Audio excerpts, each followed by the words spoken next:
Hello, Jill writes book reviews on YouTube and Jill Smith, Aussie author, on my blog. So I'm just going to read to you today Poppy Wash by Kerry Brown, and it's illustrated by Michelle Pike. Now this is another great Kerry Brown book, and I neglected to put that on my blog the other day, so I'm going to remedy that tonight.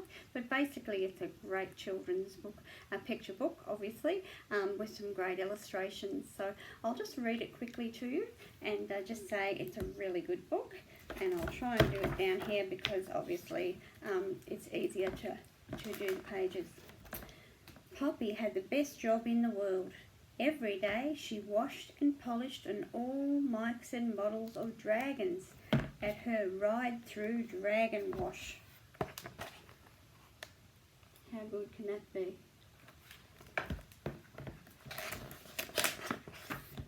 Some dragons were old and fragile, others were colourful and small.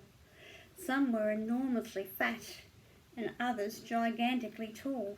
But no matter what their age, shape or size, Poppy would always scrub and groom the dragons from the top of their heads to the tips of their tails until they shone like new. Poppy loved everything about her job. She loved the sweet scent of dragon bubble wash, the sound of the special tickle brushes as they swayed back and forth beneath the dragons' giant bellies, and the warmth of the dragon dryer as it fanned hot air across the dragons' tails. But most of all, Poppy loved the dragons themselves. She really wanted to call one her own.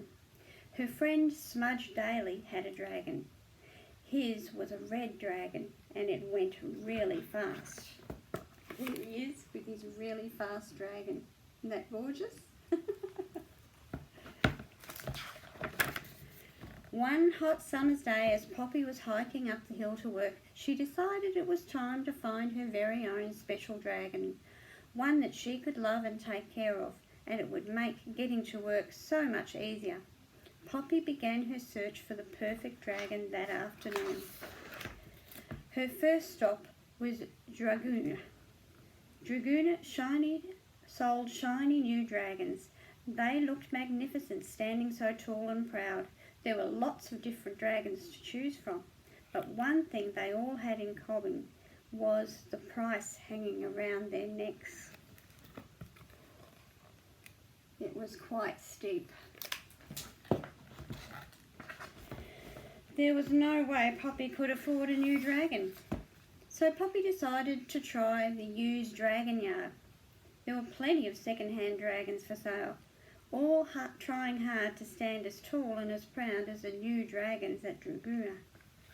But they all looked so old and tired, Poppy couldn't bring herself to make a tired old dragon trudge all the way up that awful hill to work every day. Next, Poppy visited the local dragon refuge. She was sure there would be a lost or a homeless dragon she could adopt and call her own. But when she arrived, the cages were bare. Not a single dragon was living there. Poppy was very sad. It seemed she would never have a dragon of her own. Poppy continued to trudge up the steep hill to work. Each day she happily washed and polished the local dragons with pride and perfection. One evening, as Poppy was drying the lashes of her final dragon for the day, she noticed the enormous creature was crying.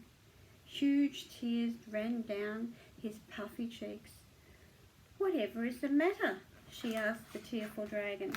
He does look sad. Look how sad he looks. Oh.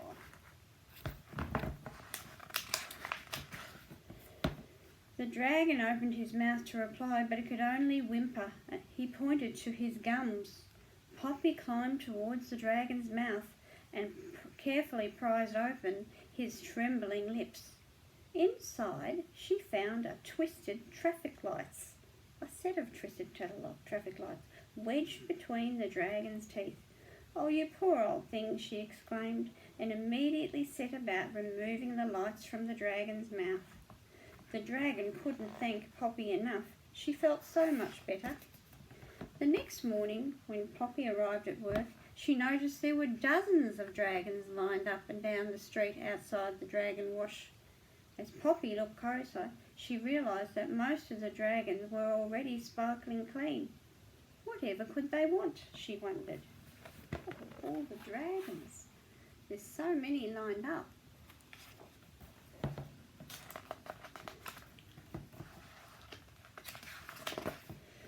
The first dragon Poppy saw wanted his tail braided shyly asked Poppy if he could remove some power lines that were wrapped around his left ear.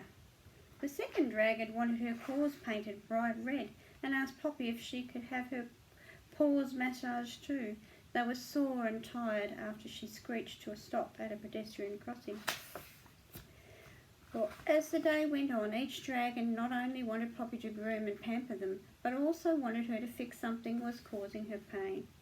Word soon spread that Poppy was not only extremely talented at making dragons look good, she made them feel good too. Poppy's business grew and grew. In fact, it grew so much, Poppy had to ask Smudge to come and work for her. Smudge could wash and polish the dragons while Poppy pampered them and tended their aches and pains.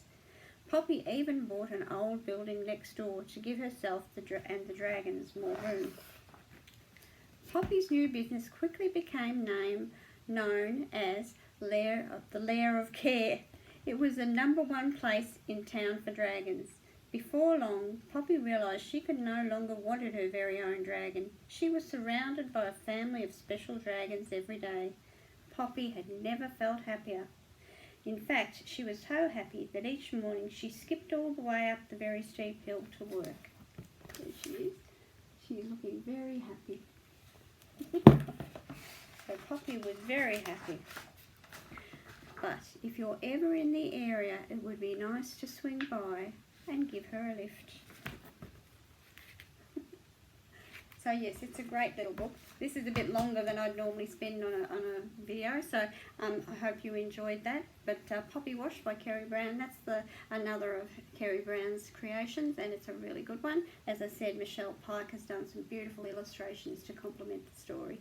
So I will have the whole review on my blog, and I will also have pictures and information about Kerry Brown and Michelle on there as well. So do enjoy that and share it if you like, or at least put a comment on my blog or on the author page, the Jill Smith Aussie Author, or on my YouTube site, which is Jill Writes Book Reviews. Thank you. Bye.